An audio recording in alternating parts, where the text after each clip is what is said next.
Chapter 17. As they walked, Chase decided to talk with Sweetie. "How have you been, Sweetie?" he asked the white terrier. "I've been good," she replied. "And you?" "Well, a lot has happened," Chase admitted. "A lot has changed." Sweetie giggled. "Yeah, no kidding. Did you know that for a week after your death, everyone wore blue clothing here?" 1. Really? Yeah, and no one told them to do it. After the first 3 days, even the princess and I wore blue. I changed my collar to a dark blue, and the princess chose a blue dress every day. "Doesn't she already wear a blue dress?" Chase asked.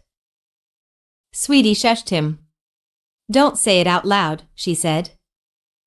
1. Chase laughed. "Okay, I won't," he replied. "You have changed quite a bit since I last saw you." "Yeah, I have," she admitted.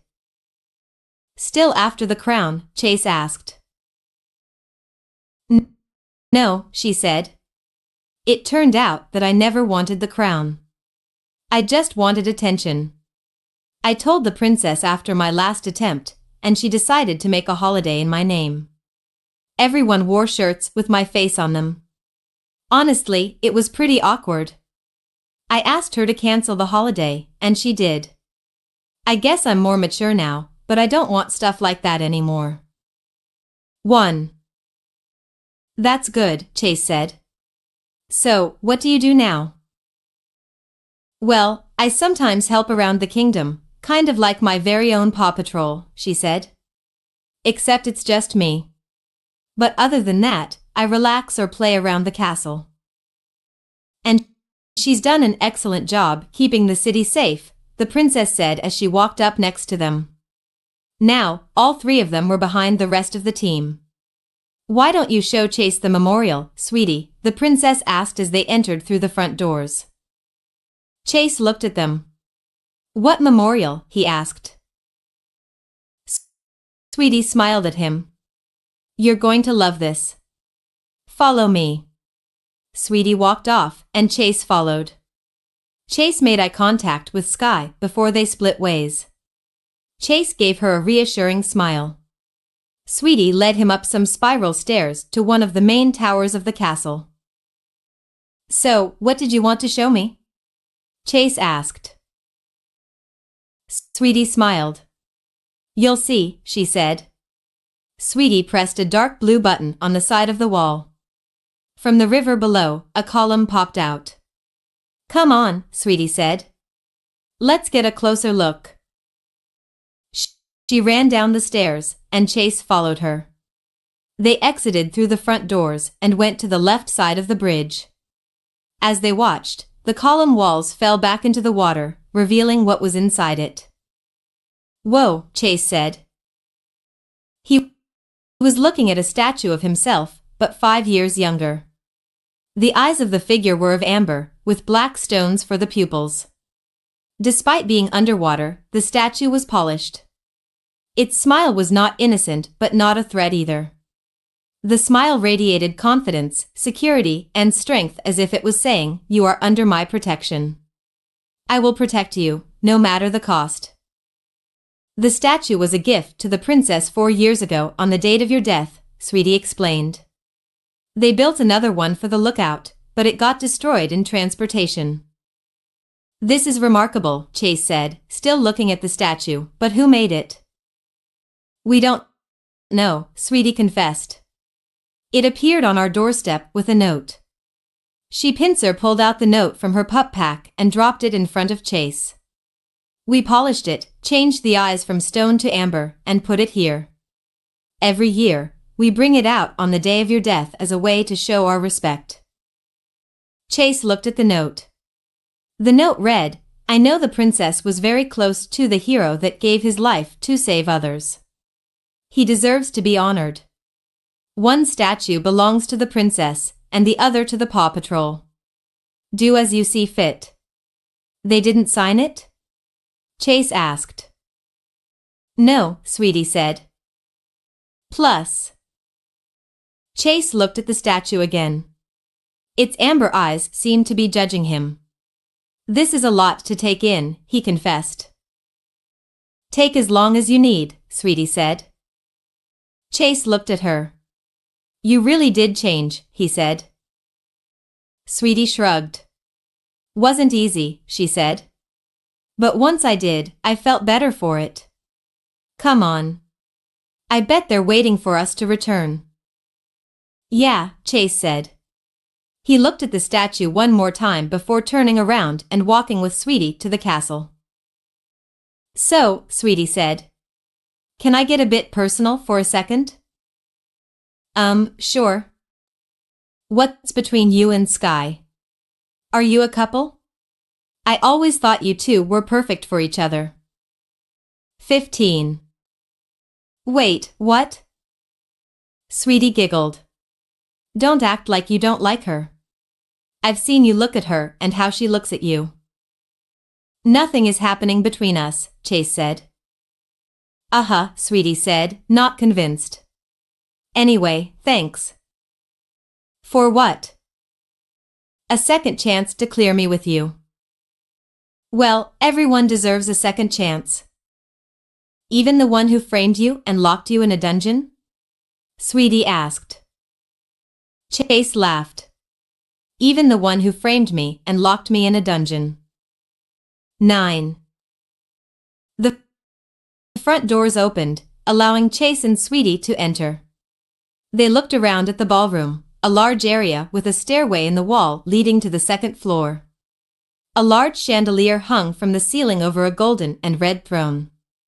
A few yards in front of the crown, a white column with golden crowns painted on all sides stood.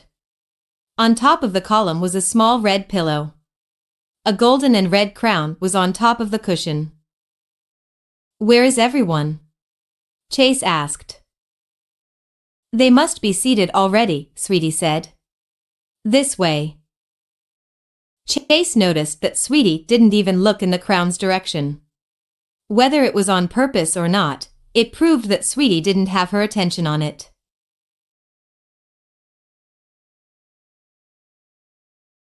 Chapter 18. Sweetie and Chase walked through the right hallway into the large dining room.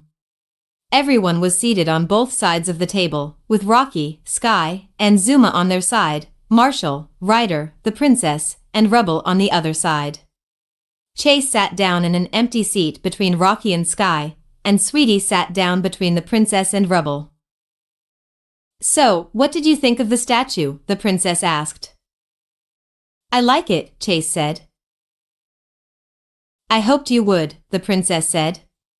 We were going to send another one to Adventure Bay, but we heard the news of your return, and it seemed of no use since you were there. What's going to happen with the one here? Chase asked. We have decided to leave it, Sweetie explained. It still gives the people confidence and strength. The butler appeared next to the table. Are you ready for lunch? He asked. Yes, we are, the princess said. The butler snapped his fingers, and multiple servants came out of the side room holding trays with plates. They filled the dishes with steak, beans, and rice. All are healthy for dogs if cooked. They passed out the meals with cups of water to go with them.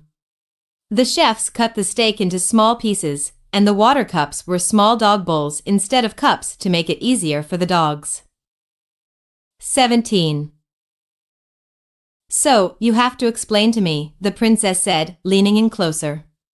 What happened on the day of your death? Chase smiled, thinking about how many times people have asked that question. Chase explained what happened, the same way he told everyone else. The princess was a good listener. She didn't do anything other than a nod to persuade him to continue. When he finished, she stayed quiet for a second.